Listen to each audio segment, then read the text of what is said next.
O evento será a premiação do filme mais lacrador entre 2024 e 2025.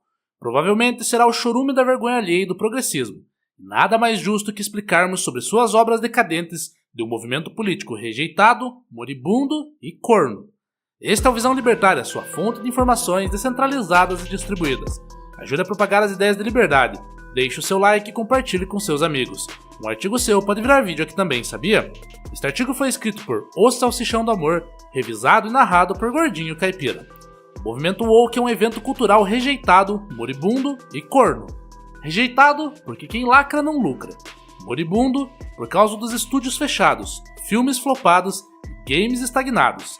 E corno porque dependem do amor de um público que não joga e nem paga cinema. Mas antes de falar do Oscar, vamos aos filmes que mais fracassaram. Coringa, Delírio 2. Um filme sobre o Coringa que é um drama de tribunal com músicas e danças. A única solução do filme é que descabelaram o fiofó do palhaço. Melhor ideia para acabar com o crime em Gotham. Imagina os manos do morro com tatuagem de Coringa assistindo o filme. Lacrou. O sonho da esquerda é acabar com o crime na base da delícia. O Batman só tem uma regra, não matar, mas depois desse filme vai ter duas. Uma salva de palmas. Madame Teia. Genial. Filme do Homem-Aranha sem o Homem-Aranha. As Marvels. Filme feminista sobre heroínas feministas com o poder de não vender nem revistas e nem ingressos. A Pequena Sereia. O longa animado de 1987 foi o filme responsável pela Disney voltar a fazer grandes filmes. A nova princesa Ariel é uma atriz morena, bonita, que sabe cantar e atuar. Mas assim como Ariel, no desenho original, a voz de bilhões de fãs foram caladas em nome da política e da lacração. Uma descarga de palmas para esse filme. Todos esses filmes tiveram a exata mesma agenda política, a lacração progressista e socialista.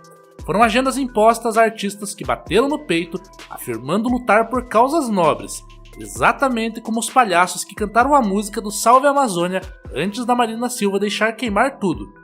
O segundo maior fracasso é Branca de Neve. A nova versão já começa onde a Mulher Maravilha pergunta ao espelho sobre quem é a mais linda. Ele já vem na fake news falando de uma fubanga chamada Renezilga, que promete a picanha, o feminismo e a diversidade. Não conseguiram nem botar anão de verdade. A melhor versão de Branca de Neve é brasileira e se chama Histórias que Nossas Babás Não Contavam. Filmado em época onde artistas juravam que eram perseguidos pela arte e não por envolvimento com terrorismo. Clara das Neves era gostosa e a Rainha Má exigiu a presença do Costinha, o caçador de viadinhos. Ele tinha a ordem de levar a Clara das Neves para comer na floresta e depois matá-la, mas ele a poupou. Clara das Neves então encontrou com uns anõezinhos de verdade. Tinha o anão que espirrava, o barbudo, o anão da pai e até o anãozinho bicha, com final feliz. Isso é inclusividade, por causa disso que a refilmagem de Branca de Neve é o segundo maior fracasso. O primeiro fracasso é a eleição de Kamala Harris. Vamos ao esculacho dos filmes que vão concorrer ao Oscar.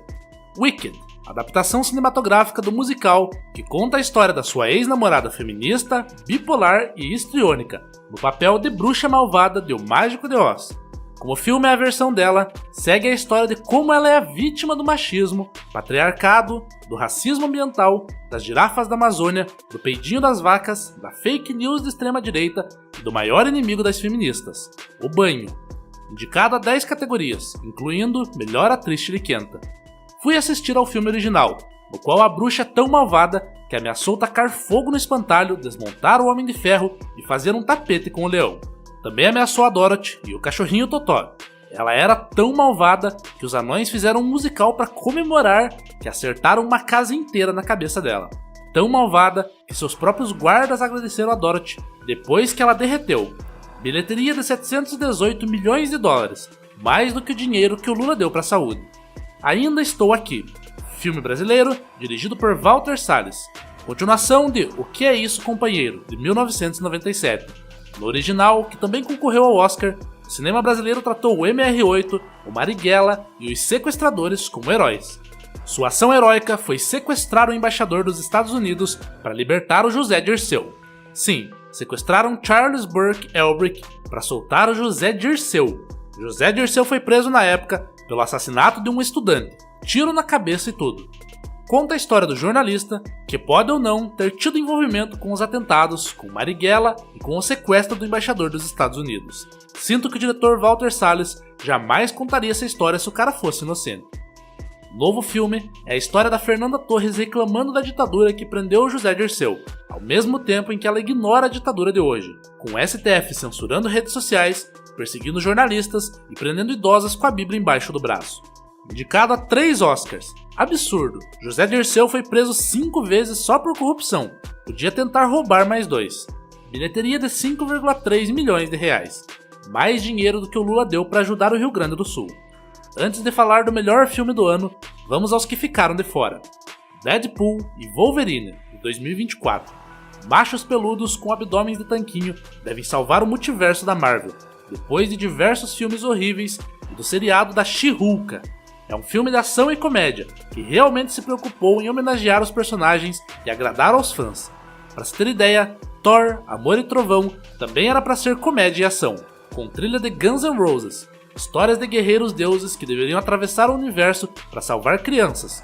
O que deu errado é que eles não acreditavam nessa história de salvar crianças. Doutor Estranho no Multiverso da Lacração provou que a lacração nunca foi sobre respeito às mulheres. A Capitã Feminazi foi a heroína mais poderosa a virar bichinho de matar com pedra. A Capitã Carter morreu com o próprio escudo. Lembrando que temos vídeo aqui, Deadpool e Wolverine, a vitória da masculinidade tóxica. Link na descrição. Bilheteria de 1,3 bilhão de trompetas. Ficou de fora do Oscar. Divertidamente 2. Filme esnobado pelo Oscar por cometer a blasfêmia de respeitar seu público infantil. Bilheteria de 1,7 bilhão de trompetas. Ficou de fora do Oscar. Moana 2. Não assisti, mas vou falar de coração sobre o primeiro filme.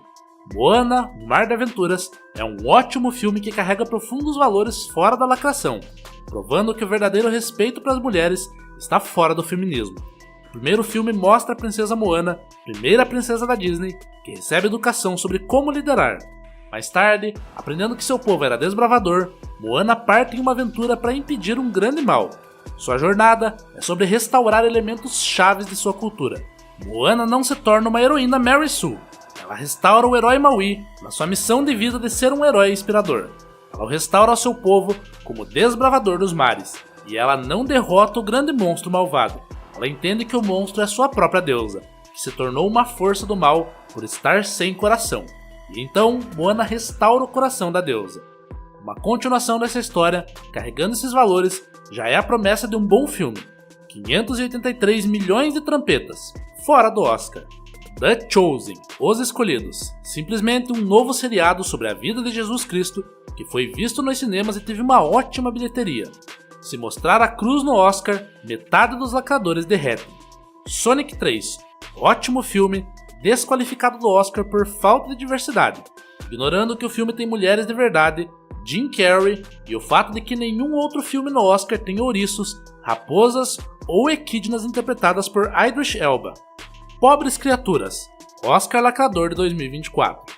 Se em O Som da Liberdade tínhamos a história baseada em fatos reais de Tim Ballard combatendo a petesagem, em Pobres Criaturas, a petesagem era a regra. No filme, um cientista feioso aplica os princípios progressistas de ciência contra seres humanos. Ele encontrou o cadáver morto do defunto falecido de uma jovem gestante e fez a coisa mais humana de acordo com valores socialistas: experimentos. A primeira coisa foi colocar a mente do bebê menino no corpo da mãe. Só normalizou experimentos contra a vontade de mulheres e crianças, de acordo com a ideologia de gênero. Daí aparece o personagem de Mark Ruffalo, imortalizado pelo papel de Hulk, mas também imortalizado pelo melhor papel apoiando Biden e Lula, o papel de trouxa. Em Pobres Criaturas, ele decide levar a jovem numa tour de blonde, como sequestrar uma menor com síndrome de Down. A única característica redentora para Mark Ruffalo é o fato de que será corno, muito corno. Mas então, o filme começa com cenas de petesagem entre Mark Ruffalo e Emma Stone, e é um bebê menino no corpo de uma mulher adulta. Mark Ruffalo nunca será corno o suficiente. Pobres Criaturas normalizou o abuso contra crianças.